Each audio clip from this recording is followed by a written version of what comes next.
Hi, everyone. Hi. If you can make your way to your seat, we're about to get started. Can you all hear me okay? Yeah, great. So first, I just want to thank you all for being here tonight to celebrate the paperback release of A Living Remedy by Nicole Chung, featuring a conversation with Crystal Hana Kim. We're so grateful to both authors for sharing their stories and being in community with us. Tonight's program is hosted by Also Known As and sponsored by the Asian American Writers Workshop, with book selling from our friends at You&Me Books. On behalf of Also Known As, I want to extend a heartfelt thank you to the workshop and to You&Me Books for helping make this event possible. My name is Katie Mantel, and I'm a member of the board of directors of Also Known As. For those unfamiliar with us, we're a national nonprofit organization for international adoptees based here in New York City. And our mission is to build a community that empowers the voices of adult international adoptees while providing resources and space to acknowledge the loss of birth country, culture, language, and biological family. Tonight's program is the first part in our two-part brief series. The second will be a writing workshop designed for adoptees to delve deeper into this theme. It will be held here at the workshop on Monday, May 13th, and there are very few in-person spots left. But if you aren't able to attend in person, you can still attend virtually. And to maintain a focus on adoptee voices and narratives, this workshop is exclusively for adoptees, and so we thank you so much for your understanding. You can find out more about our organization as well as how to RSVP for our upcoming writing workshop on our website and on social media. And I'm going to hand the mic over to Mohammed just for some additional remarks and housekeeping. Welcome, everyone. Thank you to you and me for, and Also Known As, for co-sponsoring this event. My name is Mohammed Saleh. I'm the programs manager here at the Asian American Writers Workshop. For 30 years, the workshop has worked to amplify the voices of Asian Americans through literature. Thank you. And you know what that means is publishing Asian American lit. Yeah, we're thank you, Tom. We operate from a radically inclusive ethos. That sounds like something very nebulous and undefined, but what it means is that we do our best to expand the definition of both who is a writer and who is an Asian American. With that being said, I'd like to introduce your two authors for tonight. Nicole Chung's A Living Remedy was named a notable book of 2023 by the New York Times and a best book of the year by over a dozen other outlets. Her 2018,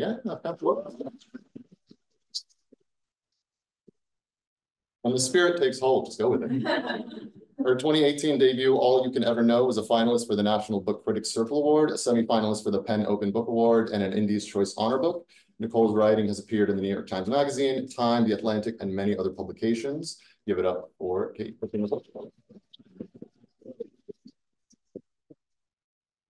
And then Crystal Hana Kim is the author of The Stone Home and If You Leave Me, which was named a best book of 2018 by over a dozen publications. She is the recipient of the 2022 National Book Foundation's 5 Under 35 Award, nominated by Min Jin Lee. She is also a 2017 PEN Robert J. Dow Short Story Prize winner. Her work has been published in the Paris Review, Guernica, Elle, and elsewhere. Please put your hands together.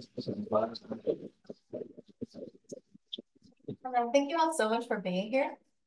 Hello, everybody. Yeah, I'm so excited. Nicole, I think we'll start with the reading. Yeah, I'm going to do a short reading. It's just going to be the beginning of the book.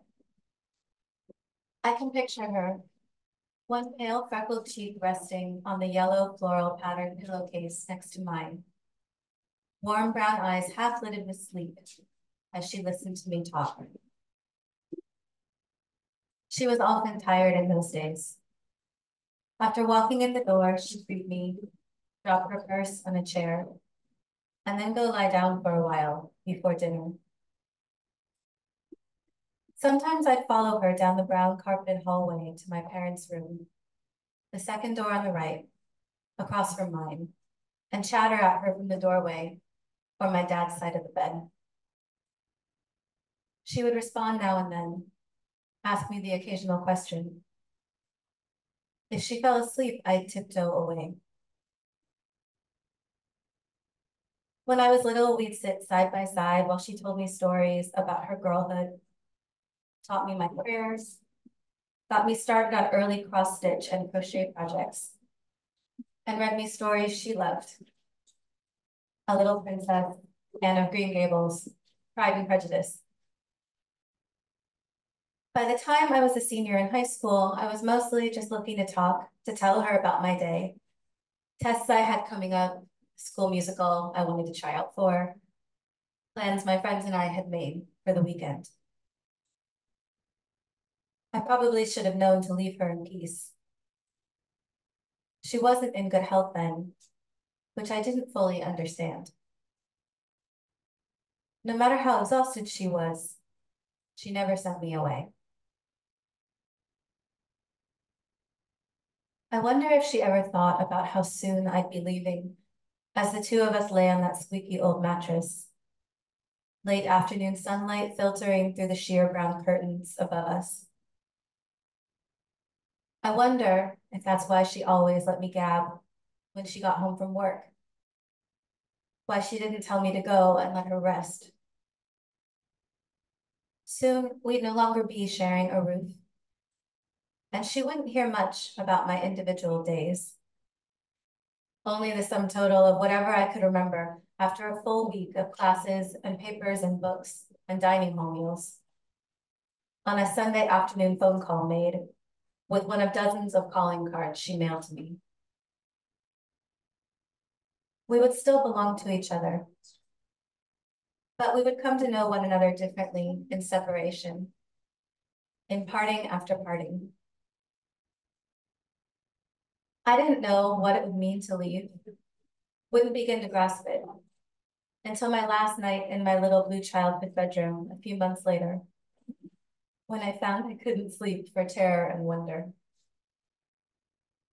I'd spent most of my life in a small house in a small town, a Korean adoptee who knew I was loved, but often felt as though I were living a life meant for someone else. The dreams of escape had long held me in thrall. I missed my parents when I spent any considerable length of time away from them, and my mom was the person I most wanted to talk to at the end of the day. I'm sure plenty of people who knew me were surprised that such a homebody only child set her sights on a life 3,000 miles away. It would be years before I'd begin to understand that she was the one all along who'd been preparing me to go, who wanted me to have the choice. I think of those late afternoon talks with her now that I have my own children, knowing that the days of both of them falling asleep in their rooms down the hall from mine are dwindling. That a time will come when something trivial or life-changing will happen to them. They'll be hurt or caught by surprise or find that they're happier than they've ever been. And I will not be the first person they tell. That might be why I sometimes let them stay up past bedtime, chatting with me or getting silly with each other.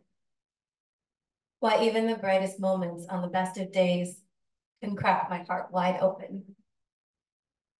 But then sometimes I think, no matter where they go, no matter how far apart we are, maybe I'll always be someone they think to call, someone they want to talk to.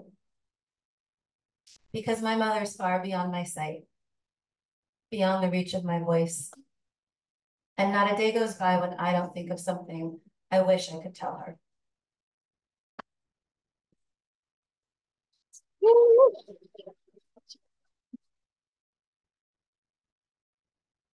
That was really beautiful. Thank you. Hi, everybody. Hi. Thank you so much. Thank you to the Asian American Writers Workshop, to you and me, to also known as. I am so excited to be here with Nicole. I just want to say that this is such an impactful, important memoir about grief, about the failures of the American healthcare system, about financial insecurity, about love and hope. And so it's a great honor for me to be here. I have a ton of questions, but we are going to have time for Q&A later. And I wanted to first just say that this is a paperback publication. The memoir has been out for a year. So just to start out, how do you feel now that it's already found its readers and will find many more? Well, first of all, thank you so much for being here again. I know there's a lot you could be doing, so we're happy that you decided to spend some time with us. Thank you, Crystal. I should say, like, in addition to being a dear friend and someone who's writing, I love this is our first yeah. Do you want live? We could trade also. Okay. This is actually our first live event together. Even though we've Is that one more kids? It is, it's just very low. Okay. Perfect. It's a mic where I can't tell I'm mic'd, which is like ideal. Anyway, thank you so much for doing this with me. And I mean, you asked about how it feels, I guess, to have the paperback out in the world. It's very new. It only came out last week. So I think I'm still like getting used to that. But I love a paperback. I'm a paperback girl. I love a book that's easier to pack and carry. It's been a year of like many gifts. I think like the lead up to publication is always so stressful. So like, and I know you just went through that as well, but like what I try to like remember is that like so many wonderful things will happen, things that you didn't anticipate, like connections with readers, conversations that you have about the book. All these things are great privileges, and it's been like a whole year of that. So I'm very grateful, even though in many ways this has been like a hard book to write and to certainly like have out in the world. It's also been like a great joy to have found, I think the moments of connection that I've gotten to have with readers it's been the best part. The readers are always the best part. Yeah. Right. And there's so many here in the audience. Well, you began with the opening, and my first question is actually about the opening scene, because you start with your mother's cancer diagnosis when you're 14, and you quote, but her illness, the first serious one of her life, was a turning point for our family, an upheaval from which there would be no lasting recovery. And can you tell us more about that decision to open your book there, when so much of the meat of the book, I would say, is later in your adult years? I resisted so long having like my youth or high school years. I remember telling my editor, my high school years were very boring. Like if I could just avoid that, it would be great. Like, I don't think people want to read that, but it was so important to kind of have that framework, I think, because the book is so much about leave taking and about like leaving home in particular, and the new types of homes that you make for yourself in the world. And to like write about that, I sort of did have to write about this place I came from. And also it was important to like sort of foreground my mother's cancer. It wasn't the cancer that killed her, but it was the first instance. And there's a close association between the type of cancer she had when I was in high school and the type that she got later. I didn't include it for foreshadowing though. I included it because it was that diagnosis, the treatment, the fact that we didn't have health insurance at the time that led to, it was the beginning of these, really like a mountain of medical debt that my family struggled under for many years, that just kind of grew more serious and was going to be impossible to ever pay down. And I didn't have that much awareness of it because, like a lot of, I think, kids, I was somewhat sheltered. My parents tried to sort of shield me from a lot of that, but like I would start noticing clues. So when I was still living at home, like I was aware of this period where we stopped answering the phone because it was always debt collectors, right? And so like that became a very normal part of my life, and my parents' financial worry became like very present in my life. And so it is true that like the debt that began accumulating then, you know, which so many Americans carry, like incredible medical debt. For my family, that was the start of it. And it was something my family never recovered from.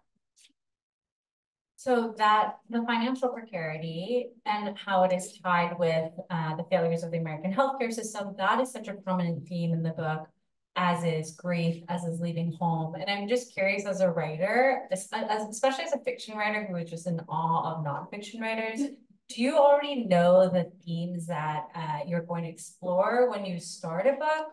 Do you even know that you're writing a book when you start writing? What is that kind of process like for you? I mean, it's different. It's been different with the two. I've only written two. This is a solo author. It's been very different. In many ways, I think you spend like the whole of your life preparing to write the first book.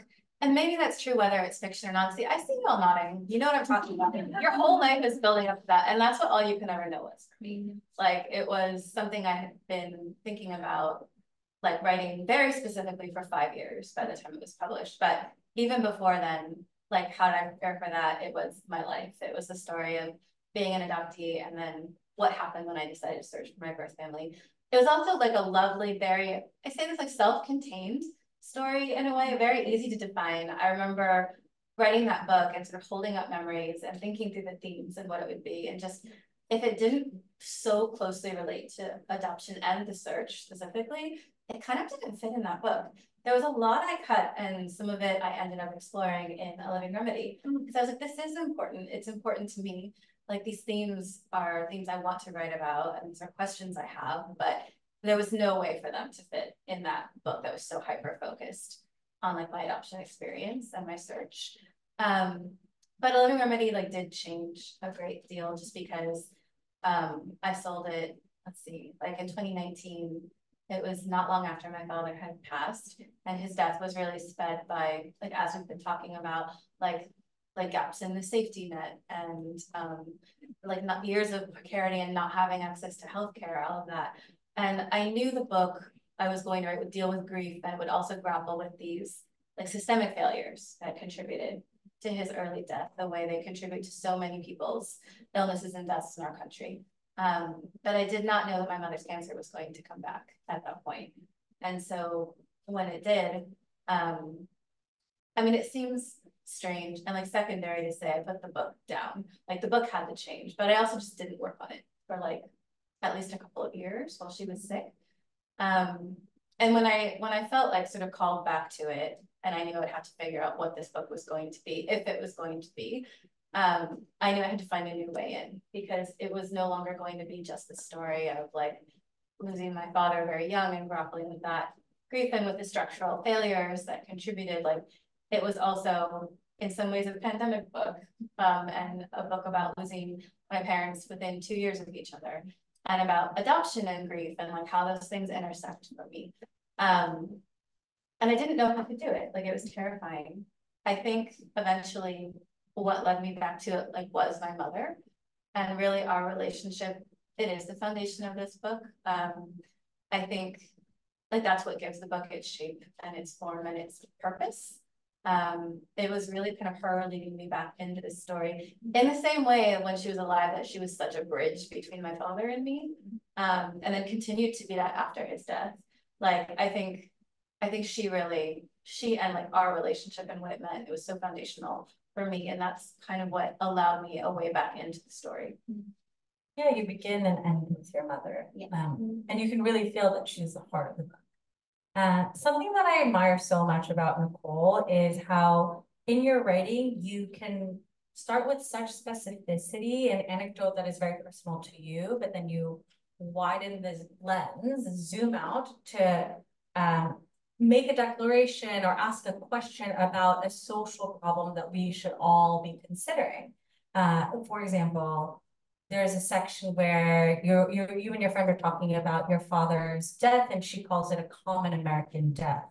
And it is this commentary on how there are so many Americans here whose deaths are exacerbated by a lack of the social safety net, a lack of healthcare, a lack of choices because of the structural inequities in our society. And so I'm curious, how do you decide when to start from something specific and when to zoom out, and why it is important for you to make these larger universal comments for us and the reader to learn from? It's actually a very humbling question, because I'm not sure, like, I try to approach like writing with like some humility, right? And like not pretending I have answers. Like, while on this book tour, I've definitely gotten questions like, what should we do about healthcare? Like, and I'm for sure I have opinions, universal healthcare for all, please. Yeah. But like, I mean, how to make it happen. It's just difficult. I don't necessarily think it's a writer's job, or like that I'm qualified to say like, and this is how we fix it. So I knew I wasn't setting up to write. Like, I don't really think I editorialize. It's not like a polemic. At the same time, I think just presenting the facts, like the bare facts even of what happened in my family, what happens in so many of our families, and so many of our communities, where there's this focus on individualism and personal responsibility. and not collective responsibility, and not what we owe each other, and certainly not like what our like society owes, right? Like people who need help. I think that we are constantly just thrusting responsibility back on people, and eventually, even if you're very privileged, as I have been in different ways, like eventually your family's or your community's need will outstrip your capacity, right? Because like of the fact that we have so many like systems that continually fail and dehumanize us. And so just presenting the facts of what happened, for example, to my father or even to my mother, her health in different ways was affected by like years without adequate healthcare and support. Like, I think those facts alone are pretty damning, and I don't have to sit and lecture for people to understand like what happened and that it shouldn't have happened, and that happens to too many of us.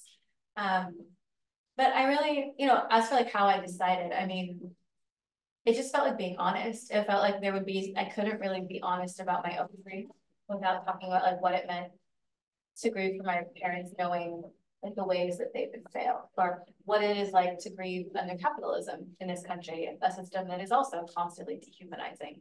And it just felt like something that like I had to acknowledge because it was part of my grief, and there was no facing that or writing about it without like acknowledging these things. Seems so wise, right? And I agree that writers, I don't think our responsibility is to have the answers, but to ask the questions. And I think that is how we create social change, which by just including the reader in that community. But I was curious about care and love, because this is so much a memoir about grief and loss, but there are all these beautiful moments of tenderness, of familial love, of Peggy showing up in the end. And so I'm curious if those moments of joy and reflection of your childhood was a way for you to kind of buoy and maintain hope in the writing process, or if that was important for you to include for some other reason. It was really important to me to show, like, first of all, like who the people are that I'm writing about, like who my parents were, and to have them sort of live and breathe on the page, and to have you get to know them and our family and what we were like before everything started falling apart. Because I don't think of their lives, and when they were alive, they certainly didn't think of their lives or our lives in terms of like tragedy, even though like very hard things were happening. And it was just like, I don't think of their story as like this American tragedy. Like I think of their story as one of like struggle, yes, but also hope, and also love, and also resistance, and also community. Like it's about all of those things. It's like how they lived their life. And so it just felt natural to include it, partly so you understand like the people, the characters in the book, but also I think in order to care about what happens, like I think I'm always thinking, this is like the former editor in me, but I'm always thinking about what does a reader need to know or understand to care, like to understand the story and the stakes.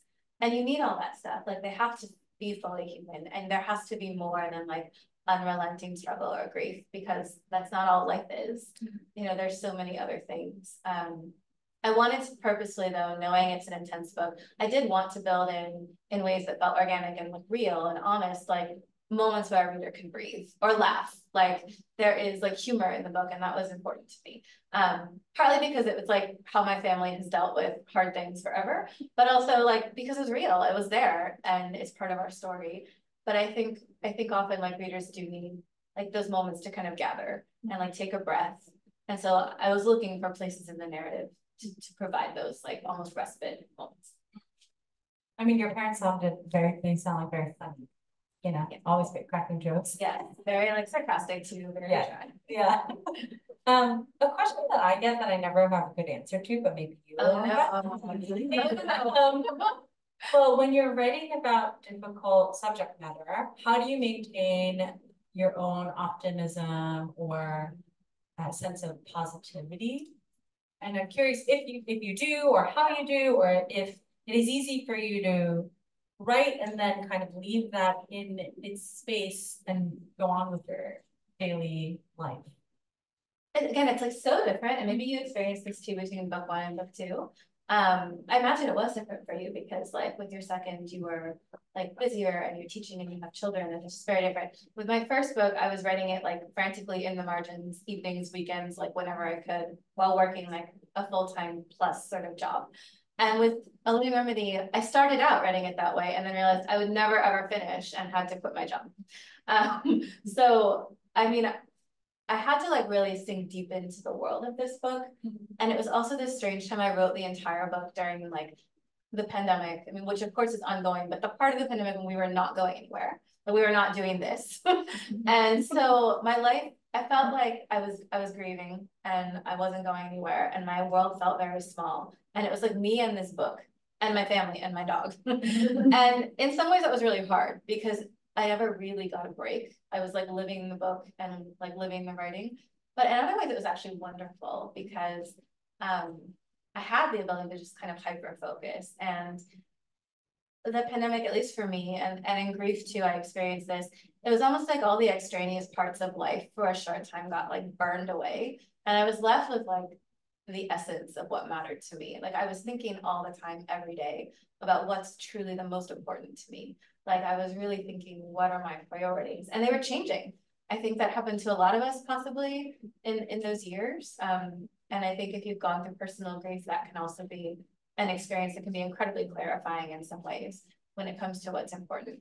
So it was like this very intense, concentrated type of life I was living.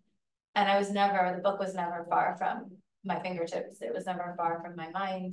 It felt like I was always in it, even when I was like eating or cooking or running errands or walking dog, like I was always with it. And so I was almost in this like meditative state for like a year and a half. And that's really where a lot of the writing came from.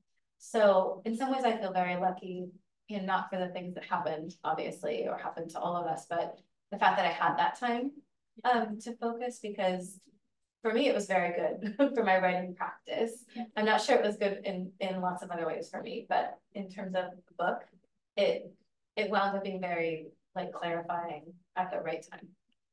And I mean, you created a memoir that is so profound and I think will touch so many readers, as it already has. So something good has come out of the isolation in 2020. I realized I didn't answer your question about like hard things and positivity. Maybe the meditative state. I think that's kind of what it was. It was just like, maybe it was a form of like radical acceptance of like where I was and like what the task was in front of me. Because as hard as the book was to write, I was really grateful like for the opportunity to write it and share it. It was a way too of spending time again with people I'd lost. And so that I didn't write it as therapy. It didn't feel like cathartic for me, but I do take comfort now that it's done and out, like that it's a place where people can like meet my family and hear their voices. That actually brings me like a lot of comfort. Yeah, so that is something else I hold on to also. Like even when I was writing it, I was thinking about like what there might be for readers to hold on to. At a time when I think we all really needed both acknowledgement of grief, of things we've lost, and like to be reminded of what we hold on to and how we try to care for each other through it anyway. The care really came across to me. And I know that in our audience, we have a lot of adoptees, and also known as a community of adoptees that is co-sponsoring this event. And thinking about these audience members, I started thinking about the way that you talk about and write about lineage in this book, and how there's this legacy between you and your parents of leaving home, right? Or how there is this legacy of a love of oceans that you get from your mother. And I'm curious how you think about lineage and legacy in this context, especially as an adoptee. And thank you for that question. It's interesting. So like there are so many things I could like talk about, but I mean, one thing is that like I think a common refrain you hear a lot, especially in regards to like transracial adoption maybe, is like the fact that love isn't enough. Like obviously love is important, but it's not I think the way people often use it in the community is to say like, of course you love your child, and like you have to be able to talk about these other bigger things. Like love is not like a cure-all for racism, for example. Like, how are you going to have like these hard conversations? It's easy to love, it's hard to like, you know, like think about it in a more, like think about the institution and like what a specific like child's needs might be, especially as they get older and like are no longer a child.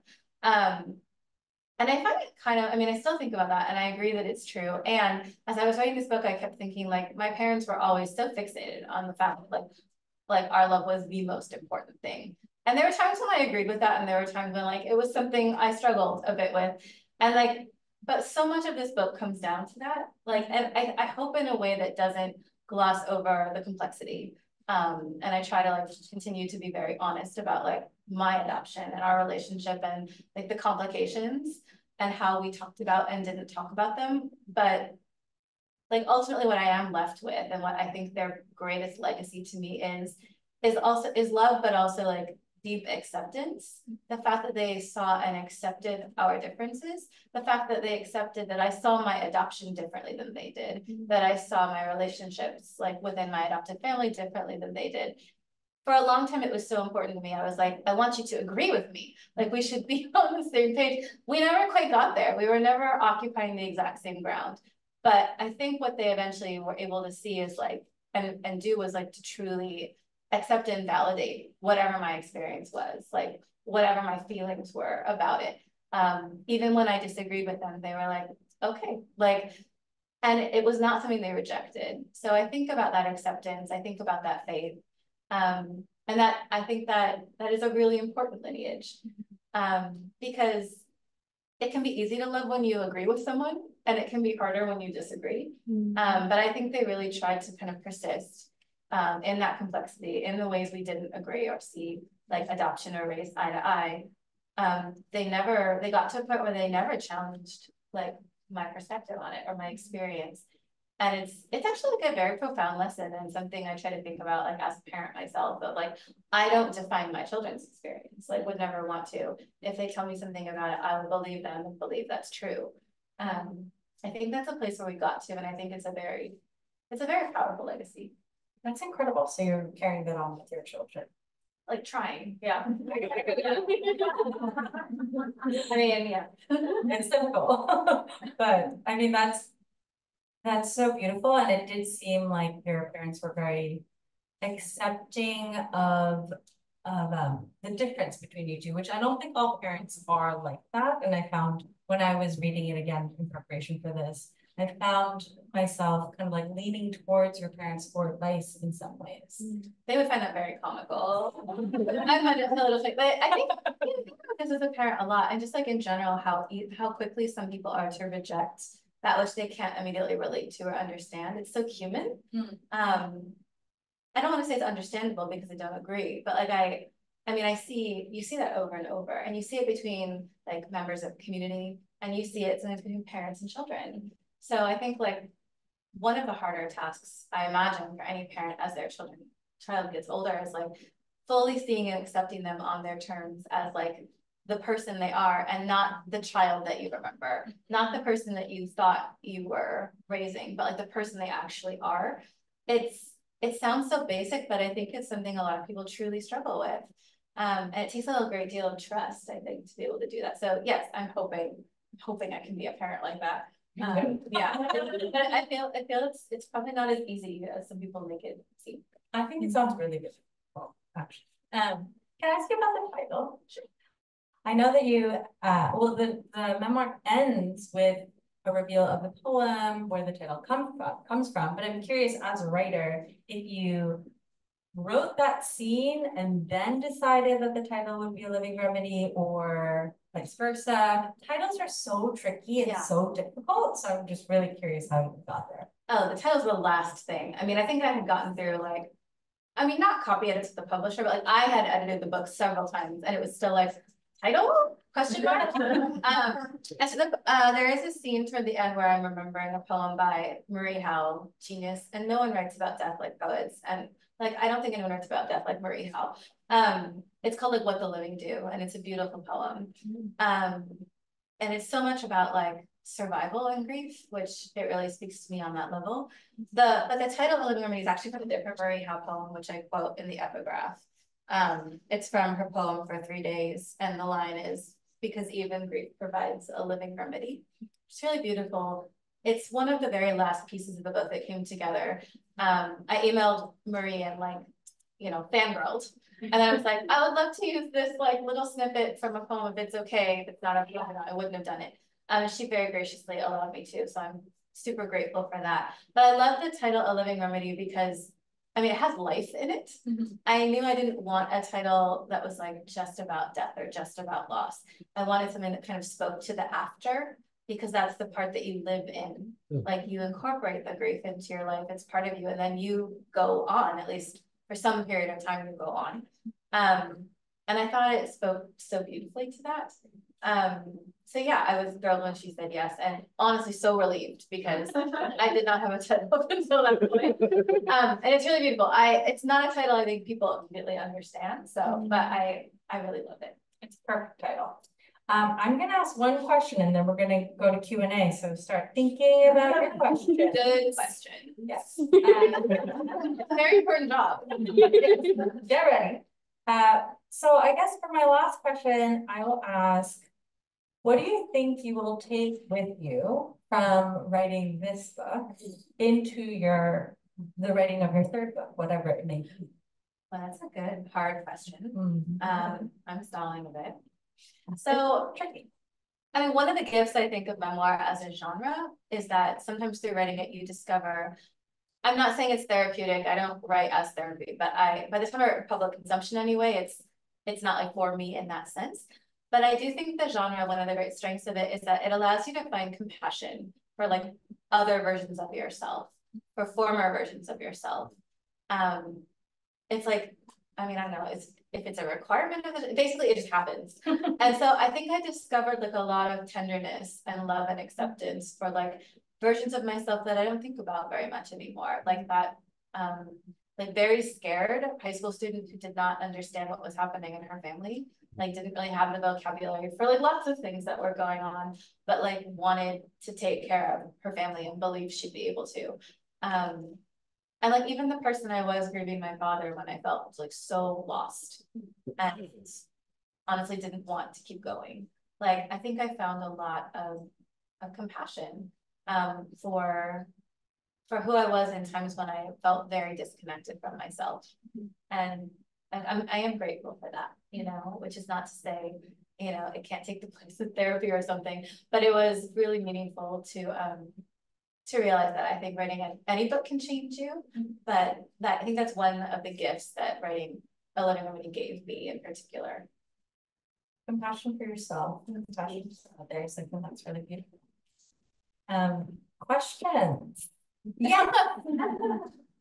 Hi. So you mentioned the struggle, or not the struggle, but talking about the first book and the second book. First book, your whole life is building up to that first book, and you mentioned you saw a lot of us nodding, and then this second book comes along. You mentioned it was conceived very much in the aftermath of your father's death. I wonder if there's an alternate timeline that you can speak to. Had your father, you know, stayed healthy, had your mother stayed healthy, what does that universe look like? What was the second book of Nicole Chung gonna look like? Oh man, that's such a hard question. I think I don't know, maybe it would have been an essay collection. Like I was kicking at the time, I still kick around ideas for an essay collection. I thought this book was actually going to be like more of a memoir and essays, like more self-contained. And it turns out I couldn't write it that way. It's like very novelistic. It's apparently how I write memoir. But I still like think about maybe down the line many years. I don't know. I've outlined like a young adult novel. Like maybe that would have been next. I don't know. It's hard to say because obviously it's not the universe that we live in. But yeah. It is so daunting to realize you've spent like, if not the whole of your life, maybe at least from your late teens on, like preparing to write a first book. And then they're like, so what's the second? And you're like, oh my gosh, I'm literally just like, I don't know. It's a lot. Yeah. Other questions? Like they want you to Okay, sure. Yeah. Okay, cool. Hey, I'm really curious about like kind of going off of that, finding this like the structure of like the novel or like a memoir versus like an essay collection. What is that like? How do you come to that form as you're writing it? Is that something that you just it feels like it always kind of puts out that way? Yes, it was like such a shock to me with both books, the structure. All You Can Never Know, I figured out, like, and I'm sorry if you've heard me tell this story before, but like the pacing was off, like it just, the story was there, all the pieces were set, but like every time I read it, I was like, this is boring, like the first part wasn't moving, well, how do I fix it? I literally had a dream about the book. I don't usually dream about writing, but my subconscious, I dreamed I was talking to my editor, Julie Button, and I was like, Julie, I figured out how to fix the book, and like Dream Me told her exactly the new structure, and I woke up and was like, oh my God, like thank you so much, subconscious, universe, whatever, and that it really turned into the structure of that book. And it was something I just kind of had to, like, you know, apparently think my way to while sleeping. When this book, like I said, I started out thinking it was gonna be much more like every chapter they would be linked, but they would stand on their own. And it turns out like, and I did write probably 6, 7 chapters, essays that way. And it just didn't kind of survive the first draft. I needed to write like that more like novelistic, like sort of big storytelling. I'm not trying to make it sound superior. I would love to write a book of essays. I just couldn't. So, you know, maybe someday, but it needed like that space to like spread out and be. So it just kind of like appeared in the second draft. Yeah.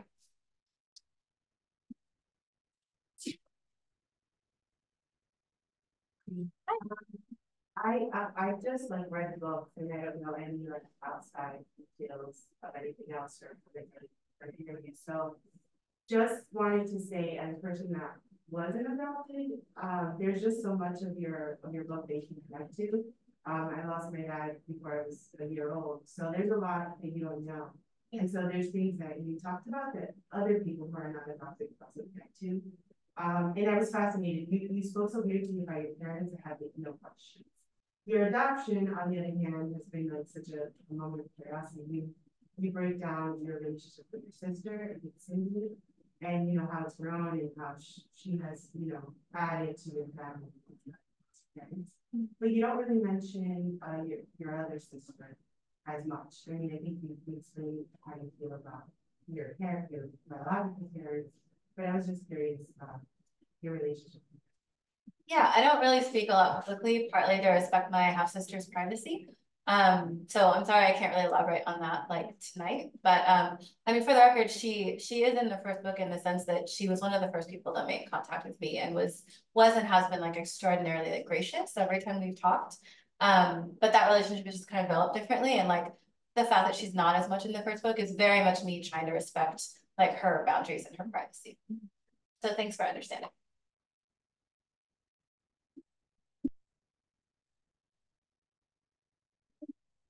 I just have another question about your process.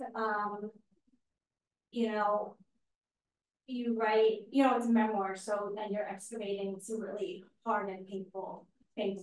So I'm just wondering if you have any rituals or what your process was to actually get your body back into those memories to be able to write about them. And also because it was during the pandemic, so yeah, or imagining you're home a lot and you have pretty much children.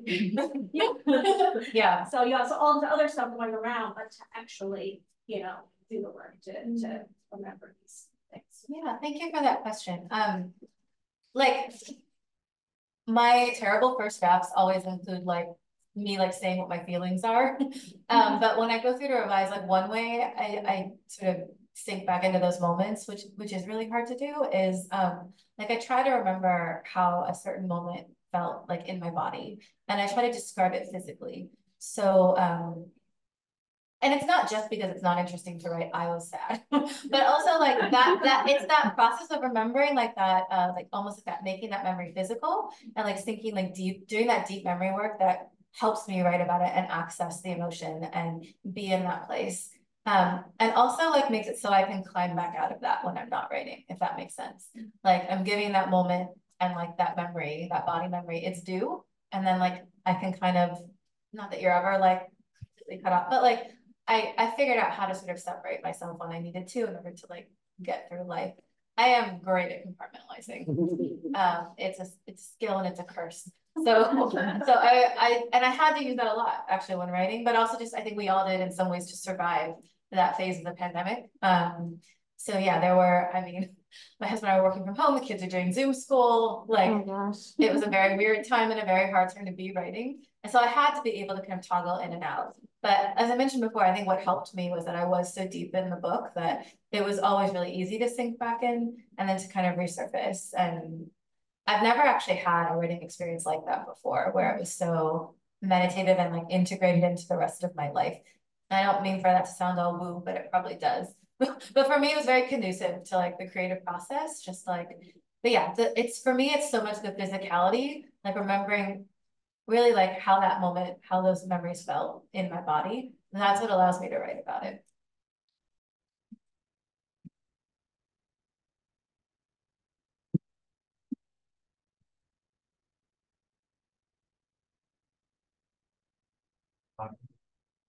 Hi. Earlier you were talking about how writers are supposed to answering questions or like they pose the questions for change. So I guess the kind of process of those questions, do you have those questions going into your writing? Or do those questions kind of come up as you write, or like when you're looking at the manuscript, you're like, these are the questions. I'm just curious, like, where are those questions in your writing, how they form? Are they always there? Do they kind of come up, or? I mean, and I think probably every writer will have a different answer to this, so I'm curious what you would say, Crystal, but I feel like with my writing, even when it's about wildly different subjects, like the first book was so tightly focused on adoption and search, and the second one is, it's much broader. It's like, in many ways, like a more ambitious and a harder story to tell, because like, it's just so much bigger. But I think a lot of the questions, actually, there's a lot of common ground between the books, because my writerly obsessions or questions are always going to be sort of circling like, what is home? What is family? What is belonging? Like, what does it mean to like, I don't know, what are the effects of leave taking on a relationship? Like, how do you accept the gap, like the limits of what you can do for the people you love? Like, these are big questions that I don't feel pressed to find answers to so much as to keep circling and trying to like explore and writing. Like to some degree, they will always be there no matter what I write. You know, in the same way that like whether or not I'm writing, whether or not adoption is like the focus of the story, as it's not really with the Living Remedy, it's still there. Like it's always going to be like a part of me and thus a part of my writing. So yeah, I think there's like a lot of just open questions, and again, I don't necessarily think it's like writer's job to like spell things out or find answers. In fact, when I feel like I'm getting too close to a solid answer, it's usually not good writing. But it often like, I think it can be a new way into thinking about the questions and a new way into thinking about subjects. And hopefully like when I read memoir and when it works for me, other people's books, like it works because it's helped me think about something that has happened to me, or it's helped me think about what's important to me. So if you're reading a memoir and it's doing its job, it should also be encouraging you to like ask yourself the questions that matter to you. Thank you.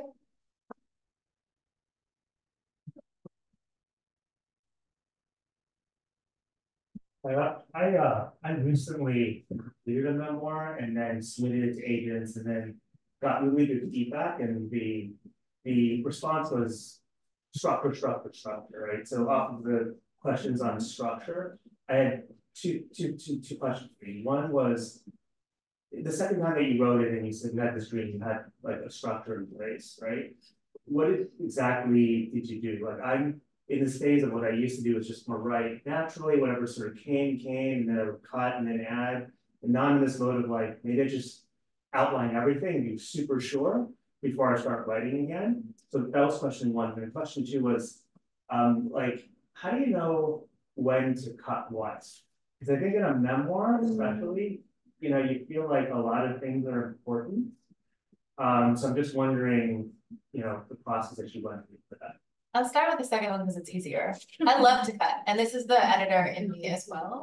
But like, I had a friend, like an accountability partner, I was checking in with while editing a Living Remedy, and I would be like, great news, I cut another 1,000 words. And she's like, is there gonna be any book left? Just tell me there's still gonna be a book when you're done. But there was a phase of revisions. Did you go through this? I was cutting like 1,000 words a day. Oh, yeah. Felt great. Yeah. I was like, I'm lighter, I'm freer, I'm gonna live forever. This is fantastic. So I actually love to cut. So that is not my particular problem. I love it because you start to see like the story really become itself. So how you know what to cut? I mean, literally, does the reader need to know, to care, to understand the stakes, to follow the story? If not, it might be very important, but it might be for a different book, or it might be a standalone essay, or it might be something you explore through fiction, but it may not belong in like that particular story. So a lot of it is figuring out like, what is the story that you are telling? That's going to help define the structure in a lot of ways, I think, which isn't to say structure won't still shock you, because it will. It's the hardest thing to figure out, but I think it's also the most fun. So my process with the books like differed, but in both cases I had to be open to like a structure I hadn't considered. So with the first, what I eventually figured out was like telling like almost two parallel stories, like mine and my sister's, and then you know they're gonna converge, but you're not sure how, when or how. And so that adds like this mystery novel feel to it as well. And there's a lot of jumping back and forth in time, and then jumping between like our realities. And for A Living Remedy, it was a lot more straightforward. I resisted the chronological timeline for so long. And then finally, that was what made it come together. And probably in like draft 2 or 3. And my editor was like, she's so wise. She was like, sometimes simplest structure is really the best. I think she could tell I was like a little disappointed that like my previous time hopping drafts weren't working for this book. So sometimes it is just kind of paring it down to like what is simple. I don't know if you have anything you want to add, like in terms of structuring your stories or how that might have changed. I do think revision is the best part of writing. And I think when you're thinking about structure, like you said, figure out what is a question that you are trying to answer, or what is a story you're trying to tell. And you really have to be kind of ruthless. You know, you have to put on your editor hat and not be the writer. And something I tell my students is the first draft is kind of writer-based prose. It's something you're writing for yourself. And then when you're revising, you have to do your reader-based prose and think about it as a reader and like, what does the reader need to know? Yeah, that's really helpful. Thank you. And like, good luck with your book. Yeah. More questions. I have a question. Oh, yeah. What else did your dreams tell you? I mean, I never dream about writing. So like, I mean, I kept hoping during Living Remedy, I would have a dream that clarified everything. That's only happened the one time. Okay, when I dream about writing, it's like anxiety dreams, like the most horrible review that you can imagine, and everybody's read it, you know, like that. That's the kind of thing that my subconscious likes to torture me with usually. But yeah, like normally I don't dream about answers to my big writing problems. That was just an incredible lucky break. Thank you.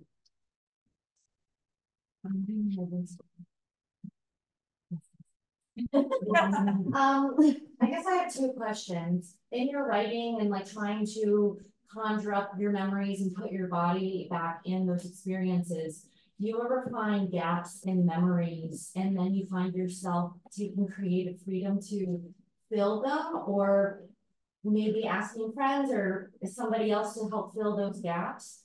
And then my second question was going to be, if there are certain characters like in your books that you know in real life and you're going back and you're experiencing perhaps some traumatic events, how do you stay fair to that character? Because you can write two different sides that are completely 100% true. So yeah, gaps and fairness. Yeah, that's a great question. They're both great questions. The first one, I mean, basically one of the only rules of memoir is you can't make stuff up, but I do think there's lots of ways to try to, like, if you don't have a perfect memory of something, and memory is never perfect, you never have a perfect memory. I was lucky in that, like, there were a lot of stories in this that, like, I heard so many times, like family lore. I was just able to, like, pull those and, like, I didn't even have to fact check them. I just knew from hearing them over and over. But there were other things, like with both the books, both my parents, when they were alive, like I would just ask them, like, tell me that story again. What year was this really? Like, I know we've talked about it before, but can you just remind me? And then like, I try to say too, like when our memories differ, I think there's ways you can signal in the text, like, I remember it this way, or I think this is what happened. Like my mother says it was this.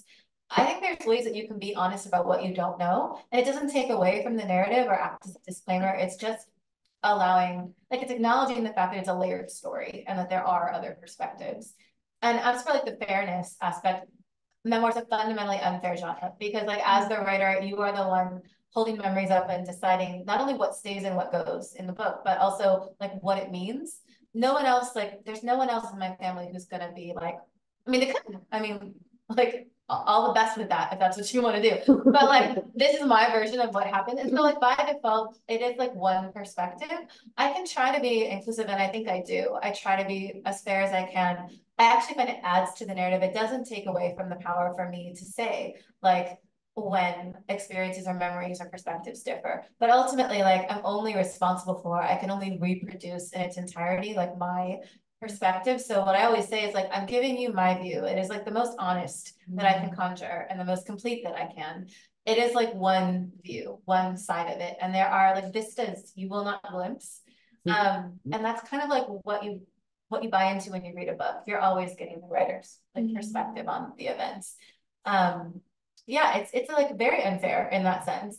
But I think I try to err on the side of being fair and being like as generous as possible without obscuring the truth in some way. And in a way it takes the pressure off. I can only give you my perspective. And so that's the part I'm responsible for. But it's a hard balance. Yeah. And trying to like strive for fairness and also to protect people who like would never write a memoir about themselves is something that I honestly do think about a lot. Thank you. These questions. Oh, we have one up front. Okay, go here and then go around. Thank you. You go into it. Okay. Hi. It's kind of similar to the last question, actually. So regarding protection. So for myself, I'm like a caretaker of parents who are also really sick. And that comes with a lot of complicated feelings, especially being Asian American, especially with being a daughter and the notion of filial piety and just like all of these things in general. And I think as much as I love them, complicated feelings of resentment also comes up. And especially with writing, when I want to talk about the honesty of all those feelings, what really comes up is like protecting my parents. And sometimes I feel that impacts my writing in general, because especially when you're writing for the public, I get this fear of people projecting, and also like, I love my parents, I want to protect them. So I was wondering if you felt that in your personal writing and writing this book, and did that, like, how did you navigate it? And also like, how did that also impact your writing as well? Thanks for that question. And I can definitely relate. It was something I think I worried about a lot more with the first, because it was my first. And like the first time I was going so public in such a big way with like all the details about this story. And I knew there were points of disagreement. Like I knew there were things I felt like about my adoption, that my adoptive parents, as I mentioned before, that wasn't their experience. Not that they were denying me mine, but it was literally not their experience. Like it couldn't be. And I worried like about how they would read that and also what people would think. I think what helped me a lot, and you may not find this helpful, but I did, was recognizing at a certain point, like once the story is in the world, other people are going to decide what it means to them. And like they will take honestly what they want to take from it. And occasionally they might take something that you aren't wild about or that you didn't intend them to. And that can feel bad. But many, many more people, hopefully, if you've done your job, will get what you want them to. And like you don't control the reader's reaction or what they take from something or what they think about you or what they think about your family. It's natural to like worry about it, but it's something well beyond our control as writers. And I think to some degree, you have to get to a point where you kind of accept that in order to put a personal story out there. And this is why I don't think people should ever like rush into, you know, especially like publicly sharing things that maybe they're not quite ready for. There's no shame in like needing to wait or needing to talk with your family or needing to process things yourself before you like put it out there for public consumption. But once it's out there, we don't have control over how others read it. And it's how it's meant to be. Think about books you love. Like essays you love, you don't want anyone telling you how to read them. You don't want anyone saying what you have to take from them. I think a reader's relationship with a book or a piece is sacred in their own. So I've had people say things to me like this is what I got from your book, and like I may not always agree, but it is still their right to like have that experience and to think what they think and to feel what they feel.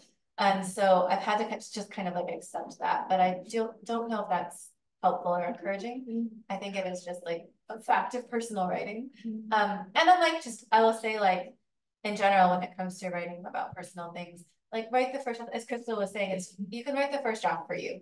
Like no holds barred, don't censor yourself. There's going to be a point in revision. Not that revision is censorship, that's not what it is, but like you are going to start revising and you'll start imagining it as an object in the world. And that's when like you start to say, okay, this detail I'm going to change a little bit. I'm going to make sure no one's identifiable, like whatever your rules are. And every memoirist has like their own sort of boundaries and rules. Like for me, it was like no surprises. I don't ever want someone I love in my life to be surprised to find themselves in a book. So like, we're going to talk about it beforehand. But like everyone has to negotiate that kind of on their own. You'll figure out sort of, and that comes with experience, like figuring out how you're going to navigate that, what decisions you're going to make, what you're going to share, and how you'll protect the people you care about.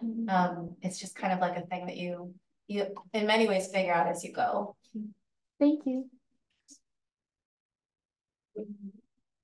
First of all, I just want to say thanks for sharing these moments with your book. You might recall the last. I do. Yeah, the last event we had with also known as was about your first book. So it's great to see you again.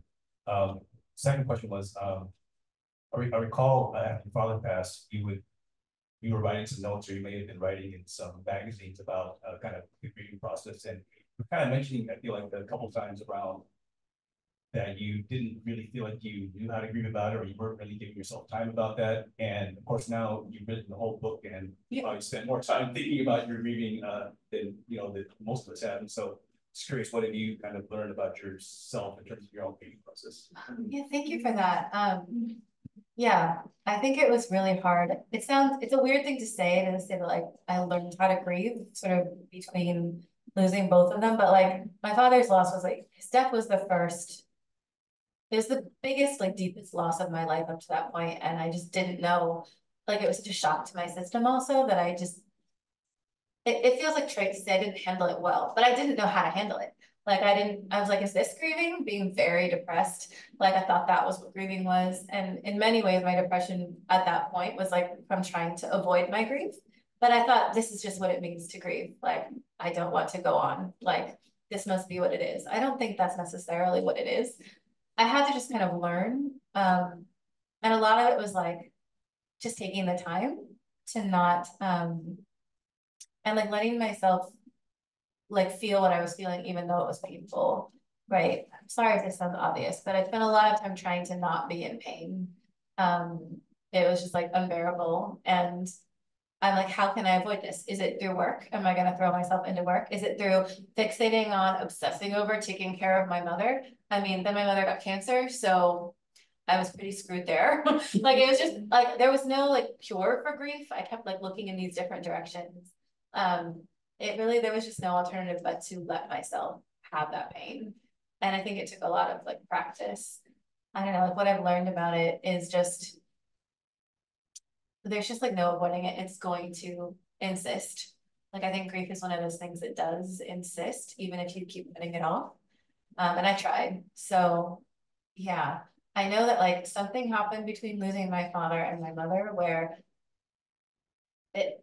and I sometimes wonder if it was her, like if she actually like helped prepare me for losing her. But I was really able to like to feel and access that grief with her early on instead of fighting it, spending months fighting it.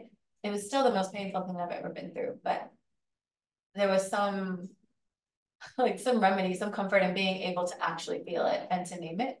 I don't know. It was just something I had to eventually learn to like stop running from.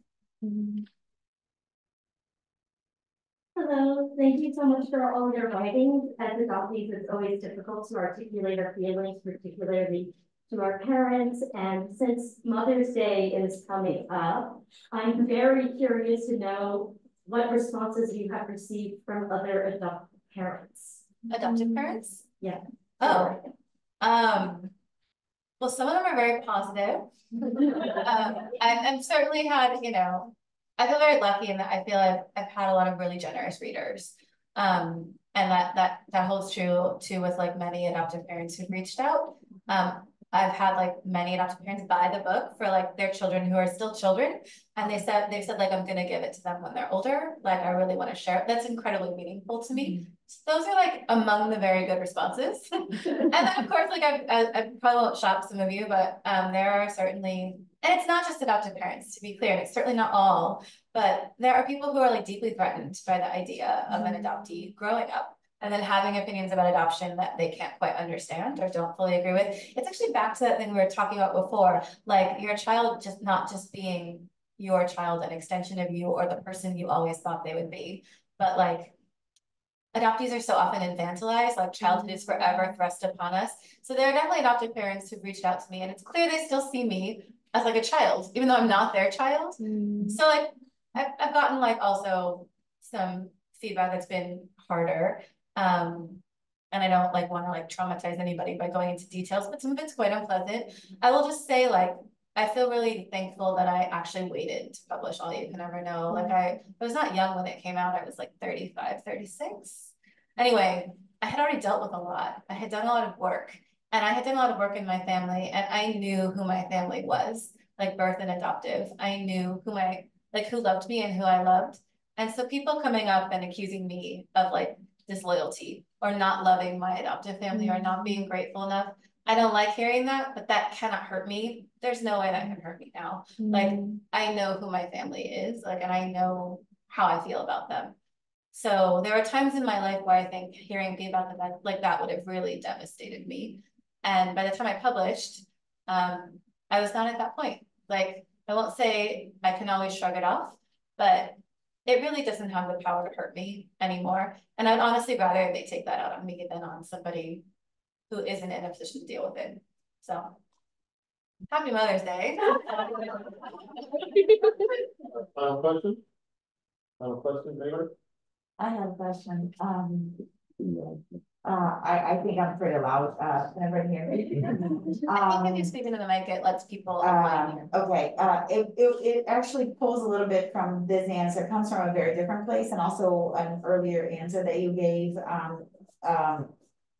I'm curious as to how and when you spoke to the people you wrote about and and where the writing revealed something that you knew was going to be painful or uncomfortable. How did you handle that? Yeah, I mean, it's different. Like I said, like no surprises. So like well before publication, pretty much as soon as I've got a first draft that like I don't hate. That's like when I like print out an early version or like, you know, email it to like key people who like are actually in the book or would recognize themselves, even though I take great pains to make sure like no one's identifiable publicly. Like I know people will read and like see themselves and I don't want them to be surprised. So for me, very early on and like early enough that it's not that I'm giving them editorial power, but if they were like, you just got this wrong, like this fact is wrong, there would still be time to correct it. So that's the phase for me is like, I don't know. Yeah, before or heading into copy edits, essentially. So yeah, I don't know. I think with a living remedy, by the time I got to that point, like both my adoptive parents were gone. And I do have like all these moments of wondering, like, what would they have thought? My mother did not even want an obituary. Her quote was, why do people have to read all that stuff about me when I'm dead? And I'm like, I've literally written a book. But, I mean, I think that all the time, like what on earth would they have made of it? I hope they would see like the love and the care and the like legacy. But yeah, I'm sure, I don't know, if I could have shown them this book, I'm sure they would have had like all kinds of thoughts and feelings, but they were incredibly generous and supportive with my first. So I've just sort of like, I've applied that to the second, like basically like let that cover both books. Yeah. Great.